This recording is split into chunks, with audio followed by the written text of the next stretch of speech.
Plus அப்படியே மின்னல் police அப்படியே அப்படியே பார்த்துட்டு சீரியஸ் அப்படியே பீஸா வாங்கலாமா? என்ன வாங்கலாம் பீஸா? சீஸ் அதிகம் வாங்கலாமா? சீஸா அப்படியே உடனே உடம்பு தெரியல.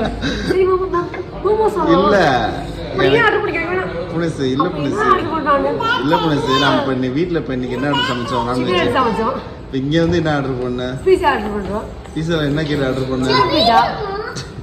அப்போ நான் மட்டன் ஆர்டர் பண்ணுவாங்க. உடம்பு சிலுக்காம என்ன பண்ணோம்? உடம்பு சிலுக்குது இல்ல மாமா இந்த ட்ரெஸ் எடுக்கலாமா? இது நல்லா இருக்குமா? 2 புள்ள பத்திரம் உனக்கு ஆர்டர் பண்ணுறது. மாமா இந்த ட்ரெஸ் எடுக்கலாமா? உன் சைஸுக்கு எள்ளு பத்துமா? நான் 2 புள்ள பத்தா காரப்பட்டு போட மாட்டாங்களா? நீ தாராளமா போடலாம், உனக்கான சுதந்திரம் அதெல்லாம். நீ சொல்லும் போது ஐயோ நமக்கு செட் ஆகாது போல அப்படின்ற மைண்ட் செட் வந்து. அப்படிலாம் இல்ல, நீ ஆரம்பத்துல போட்டு புதுசா பாக்குறீங்களா, அதனால கொஞ்சம் டிஃபரெண்டா இருக்கும். ஏன்னா காரப்பட்டு புதுசா நான் காரப்பட்டுலாம் போடவே இல்லையா? ஒரு ஃபேண்ட் போட்டதே இல்ல. காரப்பட்டு போடல, ஜீன்ஸ் பேண்ட் போட்டுருக்கீங்க. அப்பலாம் காரப்பட்டு வரல. ஃபேண்ட் வாங்கி எனக்கு துணி Dress வாங்குறதுலாம் பிரச்சனை இல்ல. அதை வாங்கி வைக்க எங்க இடம் இருக்கு. என் ஃபேண்ட் வைக்க தான் கலி பண்ணுவேன். அது வேணா கரெக்ட். இப்ப சொன்ன மாதிரி இது வேணா கரெக்டான விஷயம். அதுக்காக தான் அவங்களாம் எதுவும் வாங்கி தரது. எத்தனை பேரோட ஹஸ்பண்ட் கல்யாணத்துக்கு அப்புறமும் உனக்கு இது நல்லா இருக்காது, இது நல்லா இருக்குன்னு சொல்லிட்டு ப்ளேம் பண்ணிட்டே இருப்பாங்கன்னு சொல்லுங்க. கமெண்ட் பண்ணுங்க. நான் தான் ஃபர்ஸ்ட்.